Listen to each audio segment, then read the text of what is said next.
Guys, what's up sa ating lahat? Meron ako ipapakita sa inyo na website.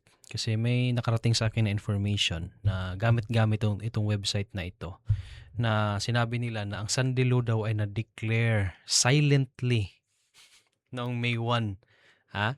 Noong May 1 daw, 2026. Hindi ko lang alam kung alin na May 1. May 1 dito sa Pilipinas or May 1 doon sa US.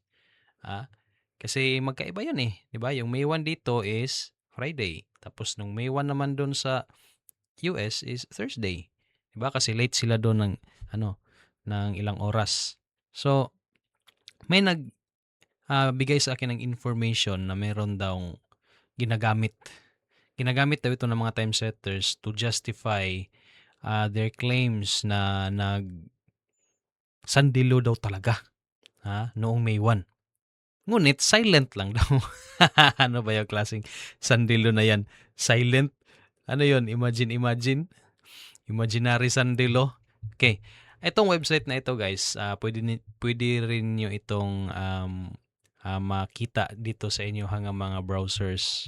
Okay. Itong bastiondaily.com. Okay? So dito sa kanilang analysis, merong dito, April 22 na April 22 to 2026 na constitutional law. Ito yung ginamit ng mga time setters na may silent declaration daw ng Sunday law noong May 1. Kita niyo to, may May 1 nakalagay. Porket nabasa nila yung May 1, assuming na sila na Sunday law yan. Okay, para malaman natin, basahin natin. Okay, tignan natin sa loob. Again, this was April 22 2026. Anong laman nito? The Bastion Daily. Okay. The commission will publish. Anong commission na ito? Mabasa natin mamaya. Ito yung Religious Liberty Commission. No? Then the lawsuits will argue whether it should have. So merong i-publish ang commission. Tapos meron pang mga lawsuits, no? Meron pang haharang diyan. Meron pang pag-aaralan pa yan ng mga lawsuits kung kailangan ba natin itong ipasa or hindi. Itong gustong i-publish ng commission na ito. Kaya basahin natin. Hindi yan ganun kadali sa katulad ng iniisip ni Aljon Hilario na pagsabing magsandilo diretso-diretso. Hindi. Ito meron yang mga procedural calendars. Mababasa natin yan mamaya. Sabi dito, a federal advisory.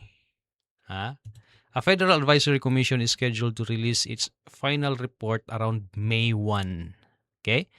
Tapos, merong ipapasa, i-release na report sa May 1. Sino yung mag-release? Itong Federal Advisory Commission, which is the RLC or the Religious Liberty Commission. Kailan? May 1. Pagkatapos ng May 1, yung preliminary injunction hearing para posibleng ma-stop yung paglabas ng batas na iyan, schedule pa yan May 28. So nung pag-introduce nila sa sa report sa May 1, actually binigay yan kay Trump. Meron pa yang 24 to 48 hours para i-publicly hearing, pakita sa publicly release. Tapos ang schedule ng preliminary injunction hearing doon sa court, scheduled May 28 pa. So hindi pa yan declared. Kailangan pa yung pag-usapan doon sa korte. Walang declaration ang nangyari. Tapos hindi pa rin natin alam kung sandilo ba ang laman ng report na iyan. So, 27 days later. So, from May 1, dadaan ka pa ng 27 days bago mag-May 28. Ano ba mangyayari sa May 28? Declared na ba? Hindi pa. Preliminary injunction hearing pa yan. So, pag preliminary, meron pa yung secondary. Hindi yan ganung kadali. Kung sakasakaling ito, sandilo ito. Kasi yung isip ng mga time setters is akala nila sandilo na ito eh. Itong report na ito na pinasa nung May 1. Pero hindi natin alam kung anong laman yan. Kasi nga, nung natanggap yan ni Trump nung May 1, 24 to 48 hours pa bago yan i-publicly release. Okay, kung May 3 ngayon, so meaning sa US ngayon is May 2 pa lang. So natanggap niya May 1, so May 2 or May 3, probably, May 3 pa yan i-release sa public. So doon pa natin malalaman anong laman ng report na yan. Ha? Di ba? So kayo napaka-advance ng mga iniisip ng mga time setters na ito eh. Okay, tingnan natin ha. The procedural calendar guarantees publication before any court can enjoin it. Okay, here is what it means. A Federal Advisory Commission established by Executive Order, Religious Liberty Commission or RLC, is on track to publish its final report to the President in the first week of May. First week of May. So expected May 1. Ibibigay nila yung kanilang, ipapublish nila yung kanilang final report saan? Kay Presidente pa. Tapos, a federal lawsuit seeking to enjoin that publication, Interfaith Alliance Foundation v. Trump, has a preliminary injunction hearing calendared for May 28. The two dates sit 27 days apart, and the consequence is not an accident. So, 27 days yung pagitan ng May 1 at saka May 28. No? So, sabi dito, ganun pa katagal bago gawin yung preliminary hearing nitong gustong i-publish ng RLC na na report. So ngayon, as of now, hindi pa natin alam anong laman nito kasi nga 48 hours pa bago ito i-release sa public. Okay.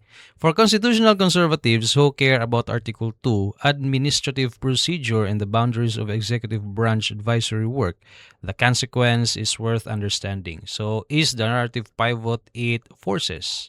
Now, until now, the coverage of Interfaith Alliance v. Trump has been framed as an effort to halt the Commission's work. So, ito yung naging papel ng Interfaith Alliance v. Trump. Na sila yung posibleng mag-halt, sila yung posibleng magpigil doon sa gustong mangyari ng komisyon na ito ng RLC. Kaya nga merong mga lawsuits at saka nag-schedule sila ng May 28. No? So merong tatlong mga kadahilanan na posible itong mapigilan. No? Sabi ng Interfaith Alliance v. Trump na ito. Okay. Anong sabi dito? What the Religious Liberty Commission is, ano ba yung RLC, was established by Executive Order on May 1, 2025. So, ibig sabihin, nag 1 year pala yung RLC noong May 1, 2026 kasi na-establish sila May 1, 2025. Okay? Ibig sabihin, anniversary nila noong May 1, 2026. So, ano kaya yung laman ng kanilang final report? Could it be a yearly report? Or ano kaya? Hindi pa natin alam, no?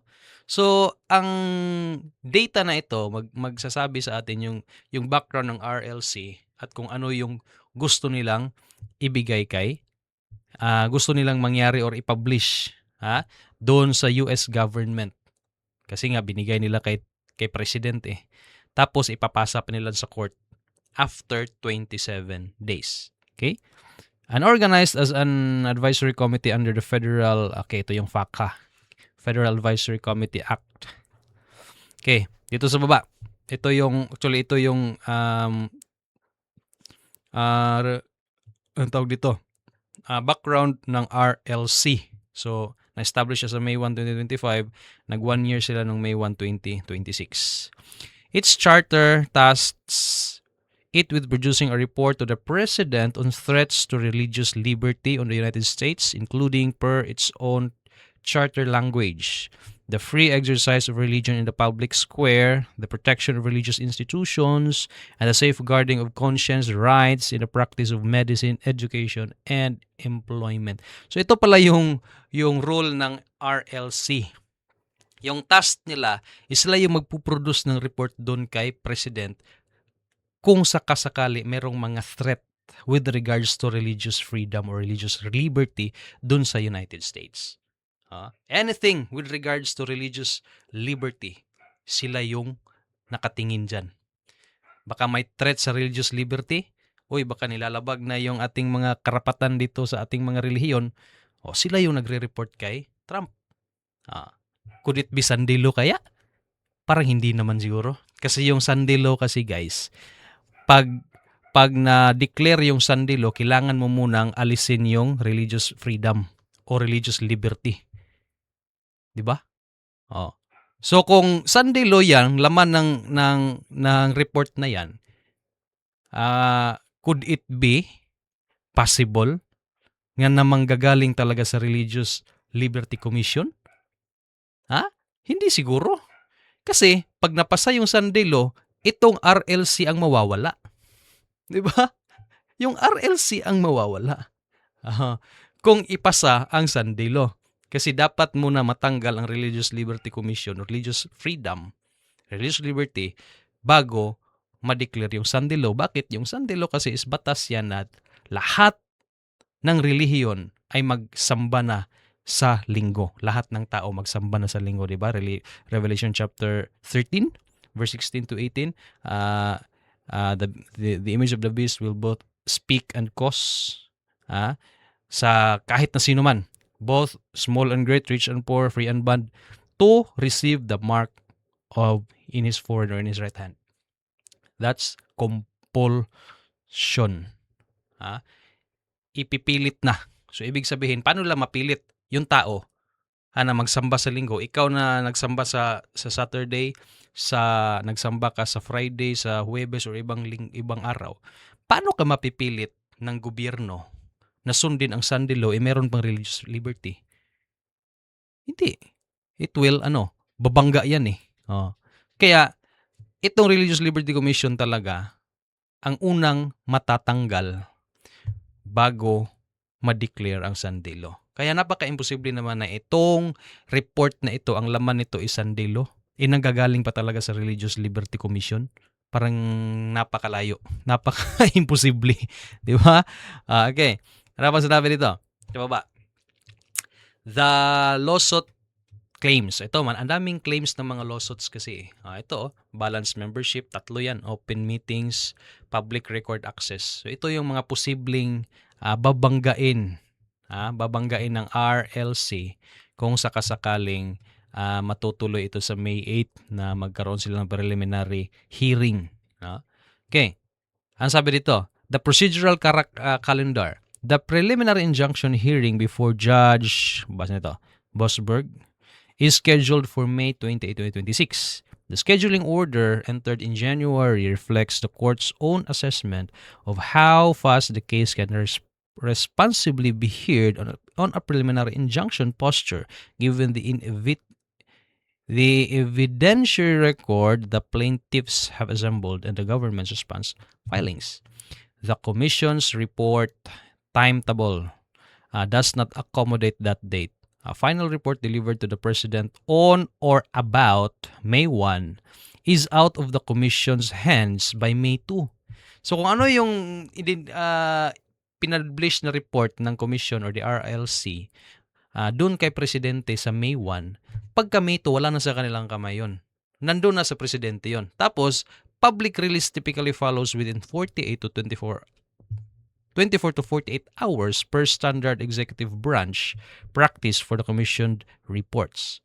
So bago yan ma-release sa public, babasahin muna yan ng Presidente 24 to 48 hours bago yan i-release sa public. So bago natin yan malalaman anong laman ng report na yan, idadaan mo na yan sa 48 hours na pagbusisi sa Presidente kung anong laman yan. So meaning, May 1, natanggap niya, May 2, May 3, saka pa yan malalaman ng mga tao. Saka pa yan mapapublish dito sa mga websites na ito. Saka pa natin yan malalaman anong laman yan. Huwag kang mag-assume na sandilo yan. Ano ka ba naman? Okay, ito, sabi ito. So, 48 hours, per standard executive branch practice for commission reports.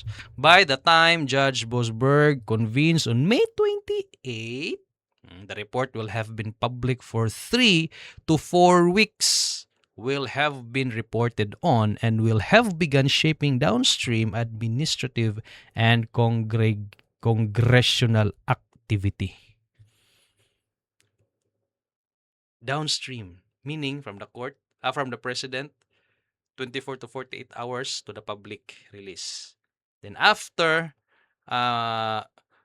mahawakan ng presidente sa May 1, after 27 days, May 28, saka pa yan i-court hearing. May mga lawsuits pa doon na mag-aaral dyan. Pag-aaralan pa nila yan. Tapos saka pa yan, and will have begun shaping downstream administrative. Dadaan yan sa Senate and the congressional activity. Pupunta pa yan sa Kongreso.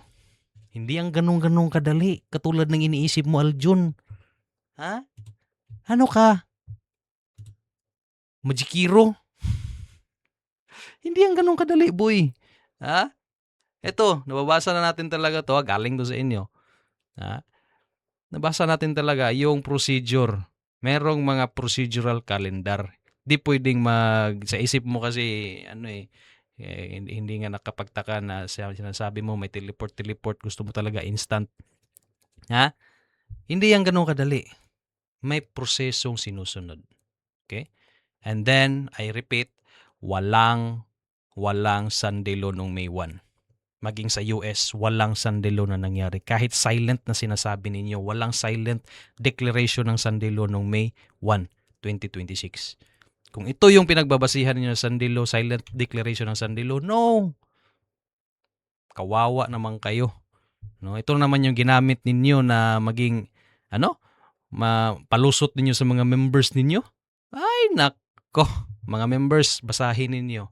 Pinagluloko lang kayo porkit hindi kayo nagbabasa. Ganan-ganan lang kayo lulukohin ng mga ungo na ito. Okay? So, yan lang.